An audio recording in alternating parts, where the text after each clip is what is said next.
Ya, Assalamualaikum warahmatullahi wabarakatuh. Selamat siang.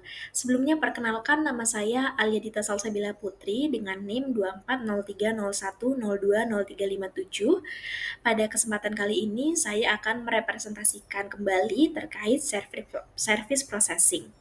Di mana hari ini saya akan membahas bagaimana proses layanan berperan dalam manajemen rantai pasok dan bagaimana kita dapat menerapkan teori ini dalam praktik nyata.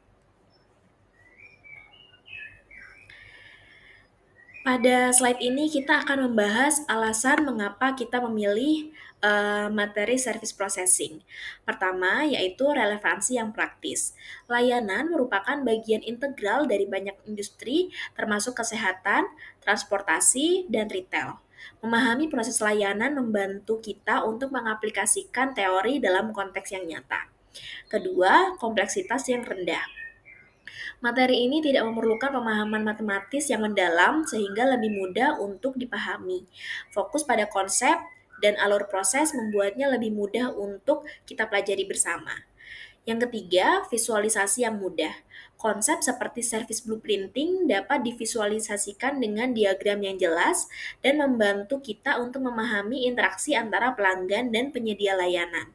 Dan yang keempat, studi kasus konkret. Contoh nyata dari industri seperti layanan transportasi online seperti Gojek dan Grab memberikan konteks yang relevan dan menarik bagi kita. Dengan demikian, kita dapat melihat bagaimana teori diterapkan dalam praktik. Nah, di sini kita akan membahas perbedaan antara barang dan jasa terlebih dahulu. Barang adalah produk yang berwujud, dapat disimpan, dan diproduksi terpisah dari konsumsi. Contohnya adalah makanan dan pakaian. Di sisi lain, jasa adalah produk yang tak berwujud, tidak dapat disimpan, dan diproduksi serta dikonsumsi secara simultan. Contoh jasa termasuk layanan kesehatan dan pendidikan. Untuk lebih memahami perbedaan ini, kita dapat menggunakan diagram Venn. Diagram ini menunjukkan irisan antara barang dan jasa, di mana keduanya memiliki elemen kualitas dan kepuasan pelanggan yang sama.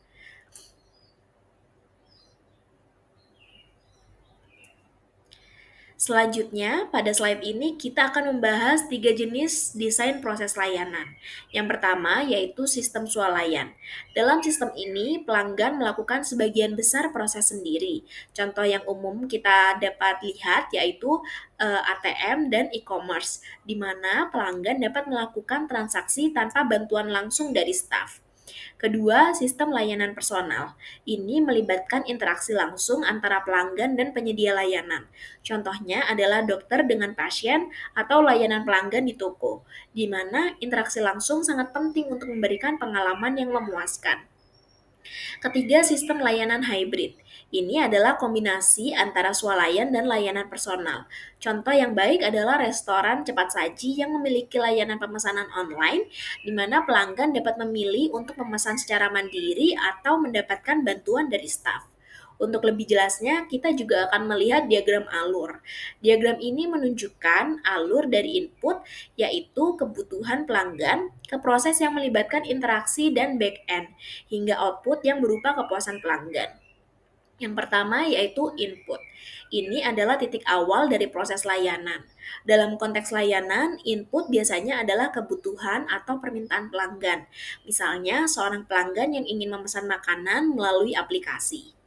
Yang selanjutnya yaitu proses. Setelah input diterima, proses dimulai. Proses ini mencakup semua langkah yang diambil untuk memenuhi kebutuhan pelanggan.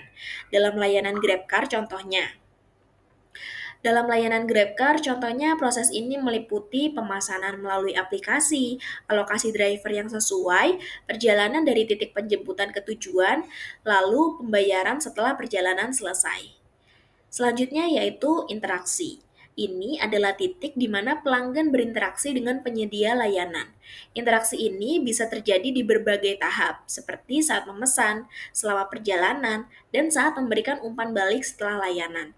Interaksi yang baik sangat penting untuk menciptakan pengalaman pelanggan yang positif. Kemudian back end. Ini adalah bagian dari proses yang tidak terlihat oleh pelanggan tetapi sangat penting untuk kelancaran layanan. Contohnya termasuk sistem manajemen yang mengatur alokasi driver, pemrosesan pembayaran, dan pengelolaan data pelanggan. Meskipun pelanggan tidak melihat back-end, kinerjanya sangat mempengaruhi pengalaman layanan secara keseluruhan. Yang terakhir adalah output. Output adalah hasil akhir dari proses layanan. Dalam konteks layanan, output biasanya berupa kepuasan pelanggan. Setelah semua langkah selesai, pelanggan diharapkan merasa puas dengan layanan yang diberikan yang dapat diukur melalui rating ataupun umpan balik atau biasa disebut dengan feedback. Selanjutnya kita akan membahas mengenai service blueprinting. Apa itu service blueprinting? Service blueprinting adalah alat visual yang digunakan untuk menggambarkan proses layanan secara menyeluruh. Alat ini membantu kita untuk memahami bagaimana layanan disampaikan, termasuk interaksi antara pelanggan dan penyedia layanan, serta elemen-elemen yang mendukung proses tersebut. Dengan menggunakan service blueprinting, kita dapat mengidentifikasi setiap langkah dalam proses layanan yang tentunya sangat penting untuk meningkatkan kualitas dan efisiensi layanan. Lalu, mengapa service blueprinting ini penting? Service blueprinting sangat penting karena yang pertama memvisualisasikan proses layanan. Dengan blueprint, kita dapat melihat seluruh proses layanan dalam satu pandang yang memudahkan pemahaman bagi semua pihak yang terlibat. Selanjutnya yaitu kita dapat melakukan identifikasi kelemahan. Blueprint membantu mengidentifikasi titik-titik lemah dalam proses layanan seperti bottleneck atau area yang memerlukan perbaikan. Selanjutnya yaitu meningkatkan koordinasi. Dengan memetakan interaksi antara pelanggan dan penyedia layanan, kita dapat meningkatkan koordinasi antar tim yang memastikan bahwa semua orang memahami peran mereka dalam proses-prosesnya masing-masing. Langkah-langkah dalam pembuatan service blueprint yaitu yang pertama, identifikasi customer journey. Langkah pertama adalah menentukan perjalanan pelanggan, yaitu langkah-langkah yang diambil pelanggan dari awal hingga akhir dalam menggunakan layanan. Ini mencakup semua aktivitas yang dilakukan untuk memenuhi kebutuhan pelanggan. Selanjutnya, menggambarkan line of interaction. Setelah customer journey diidentifikasi, langkah berikutnya adalah menggambarkan line of interaction. Ini adalah garis yang menunjukkan titik-titik di mana pelanggan berinteraksi dengan penyedia layanan.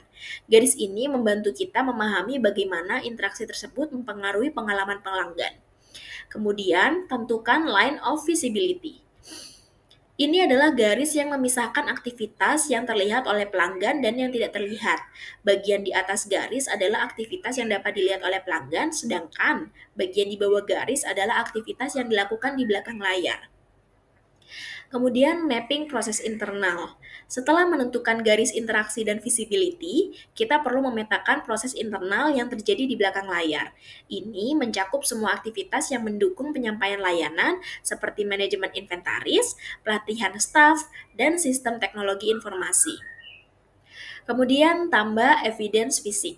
Terakhir, kita perlu menambahkan physical evidence ke dalam blueprint.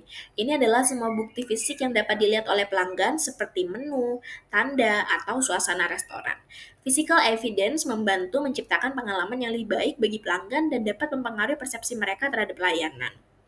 Kunci keberhasilan service blueprinting untuk memastikan bahwa service blueprinting efektif dan memberikan hasil yang diinginkan.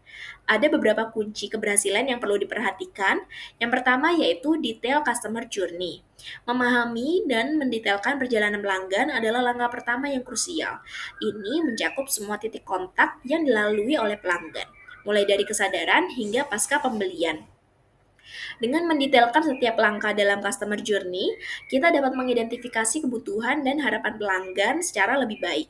Hal ini juga membantu dalam merancang pengalaman yang lebih baik dan lebih memuaskan bagi pelanggan. Misalnya dalam layanan restoran, detail perjalanan pelanggan dapat mencakup pemesanan, kedatangan, pelayanan, dan pembayaran.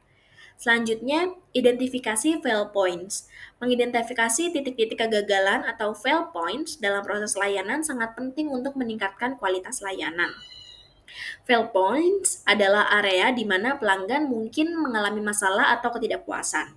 Dengan menganalisis blueprint, kita dapat menemukan titik-titik di mana proses mungkin menjadi terhambat atau tidak berjalan sesuai dengan harapan kita.